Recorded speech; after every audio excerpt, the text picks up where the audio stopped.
నేను చిత్తశుద్ధిగా ఉన్నా, మీరు చిత్తశుద్ధిగా ఉన్నారా లేదా మీరు గుర్తుపెట్టుకోండి. మీరు నిలబడతానంటే చెప్పండి. వైజాగ్ స్టీల్ ప్లాంట్ ని ప్రైవేట్ పరం కాకుండా కాపాడే బాధ్యత మేము తీసుకుంటాం. విశాఖ ఉక్కు ఆంధ్రుల హక్కు.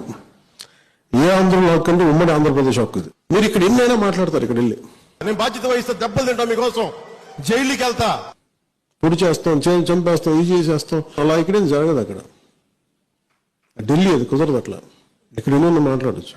మీరు కథలు అక్కడ చెప్తారు. ఇట్లా మీకు ఈ దేశంలో ఎవరున్నా సరే అమిత్ షా గారితో ఎవరితో గొడవ పెట్టుకుంటారండి. ఆయన అడిగే ప్రశ్న వాళ్ళ దగ్గర సమాధానం ఉండదు. వాళ్ళు అడిగే లాజికల్ క్వశ్చన్స్ కి మన దగ్గర సమాధానం లేకపోతే సమాధానం మిగిపోయి వదిలేస్తాం. నష్టం వస్తుంటే దాన్ని ఎంతకాలం భరిస్తాం? బ్లీడ్ అవుతా ఉంది. గనులు లేవు. మీరేం బిగుతున్నారా? మీరందరూ 25 మంది, మీరంతా 30 మంది ఎంపీలు అందరూ కలిపి ఎందుకు మీరు ప్రైవేట్ గనులు మీరు తీసుకురావట్లా?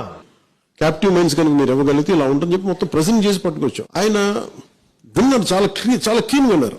ఆయన చెప్పింది ఏంటంటే you look into it. అంతే.